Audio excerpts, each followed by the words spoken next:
Rick, how are you, buddy? Good, mate. How are you? Good. I am pumped because this is the last chapter in this epic movie. We've been, over the last 6 weeks now, been breaking down the show episode, chapter by chapter, getting right into it. So I'm pretty pumped to talk about chapter 6, Rick, but it's not only chapter 6, we're also going to be talking the epilogue as well. Yep, definitely. How are you doing, mate? Good, mate. Good. Very well. We're celebrating a holiday, so I had a day off today from work, which was good. So yeah, nice relaxing day, and so we'll get into this. Watch the last bit. So yeah, excited to share what we got. You know, Rick, this is in my opinion, is a really fantastic ending to a film. You know, I have maybe a couple of minor issues with the epilogue as we get into it, but overall, chapter 6, besides the epilogue, what a rousing finish. What a fantastic ending chapter 6 is to this 4-hour epic. I thoroughly enjoyed watching this chapter again. It was go for that, the entire thing. What did you think? Mate, the same with you, mate.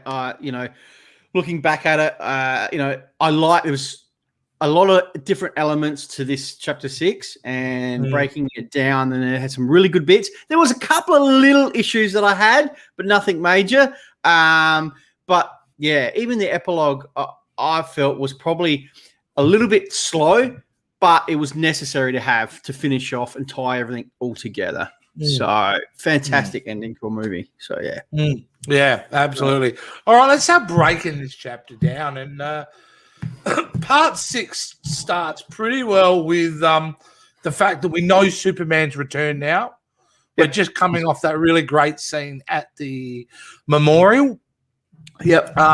So obviously Superman's got Lois, and he's taken her back home to home. Yeah, he's doing it out of instinct, I would suspect at this point, because he still doesn't really know who he is yet. He is. Yep. But he seems to think he needs to take her there, and he slowly starts to recover his memory in the scene. And it is the slowest scene in this entire chapter, right? Yeah. And she'll get to the epilogue, of course. But yeah, a necessary scene, I think. Absolutely. Yeah. So, and just lovely and heartwarming the fact that that he's back and he's starting to remember who he was. Bits and pieces, yeah. Yeah, and obviously Lois is helping him on the way, but yeah. Yeah, 100%. Meanwhile, back at back at the Batcave, I suppose. That's where they are. They're not in the Hall of Justice. No. They're in the Batcave. They've tracked down the location of where Steppenwolf's base is. Yeah. Using the heat signature from the last mother box. So they're able to find it now, which is really fantastic. At the same time, I think we get a young cyborg who decides to just instantly fix the plane. Yeah, it was just, they go, oh, yeah, you got to go have a look. And then all of a sudden they rise up and, she wanted to fly. Well, they made it a thing throughout the film that he's the plane. They can't get the plane to work. Who's flying it? Who's flying the plane? That's what I want to know. I don't know. There is a couple of cheesy lines in this chapter. One of them is that's it. Where Cyborg just turns around and goes, she just wanted to fly is in her nature. Yeah. And Bruce Wayne goes, so it's in yours too. Cheesy. Well, someone's flying it, but anyway. That's it. But here they now have got their plan pretty well laid out, Rick. We know what they're up to. They're going in. They know where the base is. They'll take out the tower. That's what Batman's job is. Everybody's got a specific role in this battle coming up, which Superman is not part of these plans. No. And you made see that plan without him. Well, they say that, and then obviously before they get into the ship, or the plane or whatever you want to call it, Bruce is telling Alfred, he'll come. Yeah, he'll come. He'll be here. He'll be here. So, wow, what a great scene we got coming up, which is really a giant chunk of this chapter is action, Rick. giant chunk of it. And what a great scene it is. And, it is reusing elements from Justice League, but I don't feel like it's using a lot. No. Like, what I mean? Like, it's a very different scene than what was in the original. This scene originally in the theatrical was terrible. Absolutely terrible. But this scene, you can follow it. It's got purpose. It's very easy to follow. And it starts off straight away in Batman in the Batmobile mowing down parademons, mate. And they're all kind of making their way. Well, after he blows up, he's able to get into the zone. Fantastic. I just love it. He doesn't have that, the siren going and them following him. You know what I mean? I love the fact that he's just like, because he's mowing them all down, he wants them to follow him because he's got to blow up. And, the only thing I had, this was the only issue, this is the minor issues when Bruce is coming in and he's opening the force field. So he's just when he blows it with the plane, How do they know that, this is alien technology? How does it, our warhead open up the force field for him to get in? That was my only. It was a bit of a minor thing, stretch, but but the rest. I mean, it is fantastic. Like I said, everybody's got their role, and it was, Wonder Woman's there. She's mowing down parademons as well. They're all kind of pushing forward, aren't they, to get to the center spot? To go where to separate will stop those mother boxes from uniting. So, which they haven't. Well, they're together at this point. They haven't united yet. So, Steppenwolf says unite. Yeah, absolutely. But it isn't long in this chapter, Rick, that we get to see. Well, actually, the scene where Superman's gone back to the ship. Yep. And he gets his suit. And you'd be all expecting, the audience at that point would have probably expected him in his old suit. But no, man, it's the black suited Superman. That's a very critical point of the movie, really. It's really important. It's such a good suit too. And it looks so good and just so perfect for this movie. So absolutely love that, you know what I mean? And it's not really long after that he catches up with Alfred. So, flies on down and he says, catching up with Alfred to see what's going on. So, I mean, at that point though, before that kind of point, you got this great fight scene between Aquaman, Cyborg, and Wonder Woman against Steppenwolf. Oh, Steppenwolf, and they go for on that round bridge. 2. Round two. Man, that was a good fight, eh? It was just brutal all the way, and it just felt like a fight. You know what I mean? I cannot remember for the life of me what fight sequence was like in the other movie. It's been so long since I've seen Justice League, the original one. I can't even remember how they fight Steppenwolf in that one, but it's nothing like this. Nothing like that. No, I can't. No. And it's sustained. It goes on for a while. It's not just over in 2 seconds. It's It keeps going on. So, I thought it was great. I thought it was magic. I thought it was a great little fight because it's intense because Wonder Woman blows up that bridge and they all go down, don't they? They fall down. Meanwhile, Barry's that's right. Meanwhile, before we get to Barry, though, you've got Cyborg. He's trying to latch into the. He's trying to get into it. Yeah. So is that constant battle of Cyborg trying to get into the mother boxes and the other two trying to fight him, and it's Steppenwolf's full on. But you're right about the Flash, Rick. Yeah, Flash, mate. Barry. Yeah, his job is just to generate enough power to then.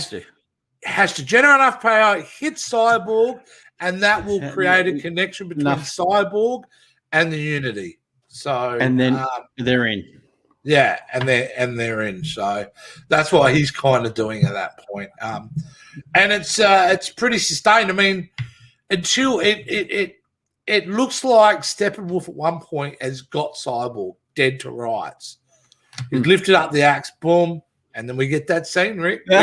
Which is awesome. I gotta say, that is an epic little scene. Them just to blow on it and basically just crumble it. Just destroy it like that. It was just, You know what I do a great job of this in this film is that you really get a strong sense of how powerful Superman is. You know what I mean? Like the how easily he can dispose of Steppenwolf, which isn't. And he knows like that battle goes on for a while. Don't get me wrong. We got a lot to happen, including that bit where he pins it down and cuts off half his ear, horn or whatever it is. Sorry, his horn. Yeah, fantastic, absolutely fantastic. But yeah, Supes. Wonder Woman and Cyborg again, they're all going, and Aquaman, sorry, they all have a crack at it with Steppenwolf. They're still having a crack. But then you got Barry on the other side who got that one asshole parademon. Shot him down. Happened to be the crack shot, like dead shot of parademons, was able to nail Barry. the only one left. Speed of light, yeah. But he does, he nails it. Causes massive problems, though, doesn't it? Yeah, because man, fucking he's injured and he can't run. He can't run at all, which causes an issue with obviously Cyborg realizing, the mother boxes, the Unity has formed, and that includes the explosion. And we get into another great scene, phenomenal scene of Barry and the Speed Force. Yeah, great scene. He knows. Yeah. He knows it's happening, and he can see it, and he goes, "I've got to, go as fast as it's speed of light." It's the visual representation of that, though, Rick, on screen, which was just incredible. The fact it looks so cool. I hadn't seen something like that before, but it made sense that he was running faster than time, and he had to kind of. I just love it. Everyone back together. Yeah, you can see the thing going back, and it's just but how good was it seeing Superman get recreated and Cyborg, all the flesh go back on him and all that? It was awesome. It was so good. It was phenomenal, Hey, Rick, it only occurred to me tonight when I watched this part 6 again. I'd forgotten it's actually Aquaman who kills him. Kills who? Steppenwolf. All three have. They all kill him, but they all have a piece of it. It's really Aquaman who really would. He would have died from those wounds, right? Oh, he would have. Yeah. But then he was skewered on which is pretty cool. It's a bit of iconic. He's got this fucking trident. Yeah. What does he ever use it for? And then finally, really, he's got a good reason to use it to skewer him. But obviously Superman does the punch, but the knockout move, the killer move, the one that's like, wow, they actually did that, was the Wonder Woman decapitation scene. Yeah. And he just goes back into his normal world. That was the thing we missed out on saying too. They'd had the portal open. We had Darkseid. He's there ready to come up. Outside with his army. Which I don't understand why he couldn't come through. Like, if you could throw the body over, why couldn't he come through at that point? It always bothered me. You know what I mean? No, I don't think it was that, because they fear the Kryptonian. Remember that. They know Superman can. Somebody heal back. He wants that anti-life equation, and he knows the only way he's going to get it is to bring his entire armada on board. Everybody's got to be there, mate, to do it. So, at the end of the day, it was still pretty cool to see Darkseid. So Darkseid just didn't care about Steppenwolf. I was like, and then stepped on his head as his head rolled. That was pretty cool. I really did enjoy seeing that. It's just There's so much to enjoy about this entire finale of it, and to see what is really the end of the film at that point, because what do we get? We get the beautiful hero shot of them all getting into the plane. They're all getting the plane and off they go. And you know what? We've kind of gone over. We probably should address too is the fact when Cyborg was in the Unity. Oh yes, they're trying to confuse him to bring him over to his fear. So we can rebuild his father's there. Yeah. And he's it was a good end to the character arc in the movie. Yeah.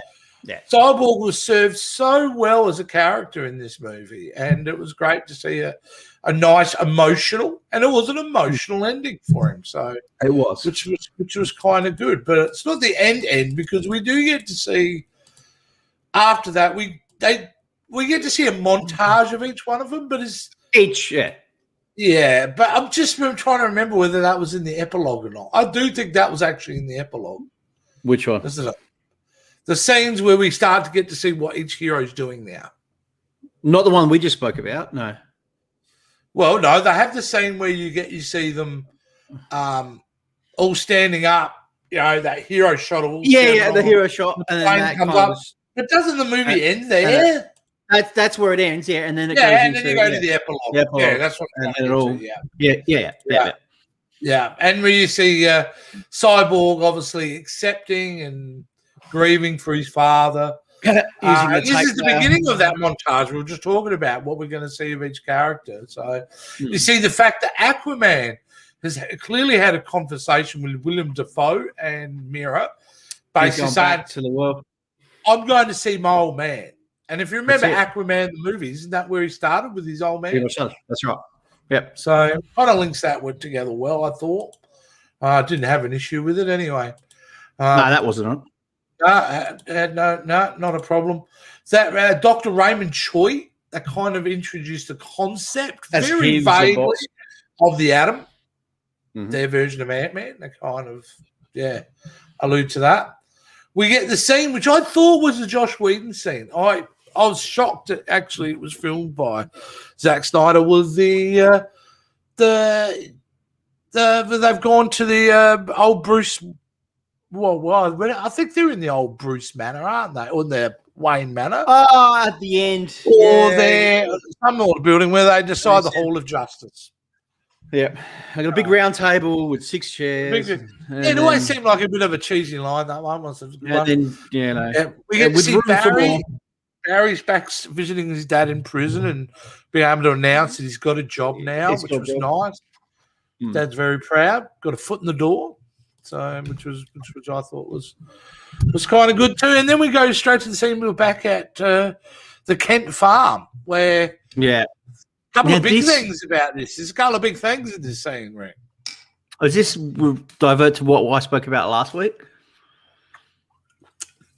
I cannot remember what you spoke about last week. Well, you know how they emphasised the pregnancy test? Yeah. This is the big payoff. This is the scene, the big payoff. That's right. This is the payoff where we not only get to see that they're all moving back into the Kent farm because Bruce Wayne, which I like this bit, had bought the bank. Yeah, how did you get the house back? It was great. Bank? But we see a bassinet being carried in. Bruce Wayne actually says to Clark Kent, congratulations, by the way. So definitely acknowledgement that they're having a family at the end of this film. So, which was kind of cool, I thought. Anyway, Cyborg accepting who he is and off to save the world. I think. Yep. You know, that just nice scene in the park in the graveyard. Diana there wasn't much with Diana. She was just. No, I want to talk about that in a sec, but the next one was actually Batman, and I like that. It was just a classic Batman standing on a gargoyle with the bat symbol in the background at night time, and it's, he's there being the Dark Knight protecting Gotham. I love it. Still doing what he does. Yeah, and I love that as an ending. But the except for that one with the Batman where he's standing on a vehicle.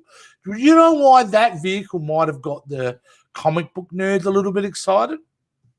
Rick? Which scene was that?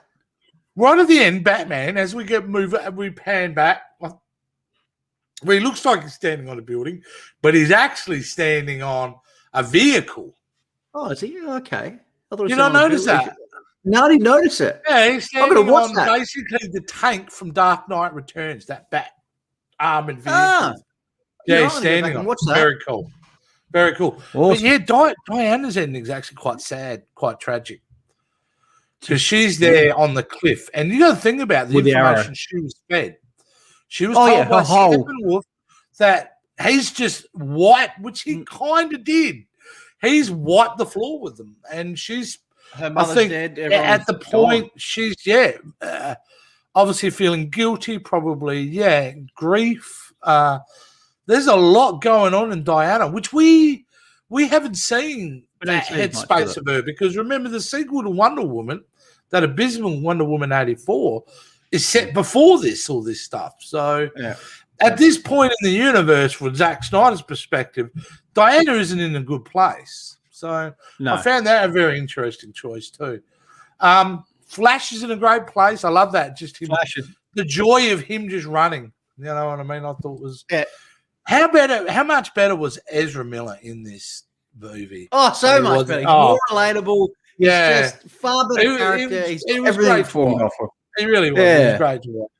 We get a tip of the hat to the original Superman movie in this, with Clark Kent being dressed literally like Christopher Reeve's Clark Kent and going down the alley and revealing the symbol, except his was still wearing black. Yeah, he was still wearing black. Well, I mean, So, but a nice little tip of the hat to that. And that's the way to kind of, tie up each character is. But then we get cut to a kind of a creepy prison scene. Yeah, creepy prison scene where they're in Arkham Asylum. They're calling out for Luthor. It's not Luthor. It's somebody else. It's just a man. Well, they opened up all the doors. Everyone walked out. Yeah, that's right. So it's alluded that Lex Luthor has escaped, which we know he has because the next scene is the yacht scene. Yep. Which is different from the yacht scene that we got to see in Justice League. And this one, it is longer. Yeah, well, it's Deathstroke, but they're not talking about the same thing in this one. In the original one, they're talking about creating the Legion of Doom. But in this one, this is media because he goes, look, I know what do you want to kill kind of Bruce Wayne, what do you want to kill Batman's personal? Well, he's his name. Yeah, he's his name. He knows. And that's where their bond is. So that was completely different. And media and better, I thought. So, that was leading into at point where it looked like Ben Affleck was going to direct and star in the Batman film, which would have centered around him versus Deathstroke, which I think would have been an amazing film. So, but their stories don't end there, Rick. This is like Return of the King. Going. This just keeps going. And we get the nightmare scene. Yeah, the dream. Yeah. Yeah. Bruce's mate, dream. what can you say about this? You've got, you've got a whole new kind of, not a whole new, but you've got, it's a different Justice League. Yeah. Well, you've got Mirror for a start. You've got a Mirror. Aquaman. He's dead. No, he's dead. They've specified that he's dead. You've got Flash looking in a new kind of armored up suit. Cyborg, which has got a cannon. Cyborg, he's got a giant cannon. Comes out and something else. That's really Deathstroke. Cool, actually. Deathstroke's there. He's part of it as well. But of course, the scene really revolves around is Jared Leto's Joker. What a wonderful scene it is. Such deeply psychological. So different to the last Joker. It is. So and good. with the back and forward, the fact they come up with a truce, they go, I'm going to fucking kill you. The fact we see Batman declaring it, he will kill him, is pretty intense, hey? The mind games he plays. And it ends on such a cool note with Superman arriving, looking up with his red eyes. Because you're wondering who they're talking about. Who they're going to try and he's going to find us. You're thinking it's a dark side, but no, dark side's not the problem at this point. No. And then they go in and say, he's found us. And then he's just, boom, he's there. His eyes are red, ready to go.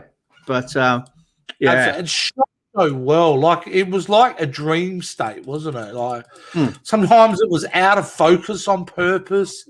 Jared Leto just, he takes it to the next level. That design of the Joker was, I think, superior than the Suicide Squad look. Oh, yeah. There was something about it. And you can see they're obviously trying to survive, and that's why you can see the way that they are.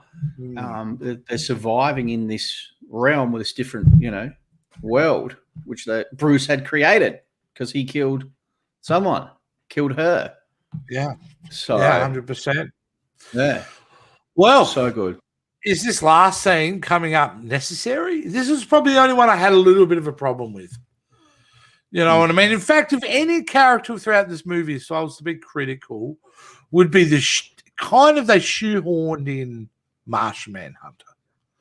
The scene between Bruce Wayne and Martian Manhunter, yeah, I suppose, but we kind of didn't really need it. Introducing him to the Justice League, basically. He's just introducing as if he would be in the sequels, I would assume. Or they just kind of, I mean, you did, like you said, we did see him briefly within the movie, but to elaborate a little bit more but if you'd cut that scene out, all right, and you'd cut this scene out, does the film impact it in any way? I'd say no. No. But either way, you know, Ben Affleck looking 20 years younger, like he's obviously been working out or whatever. He's looking good. He looked a lot thinner. He didn't look he did. Yeah, he didn't look as big.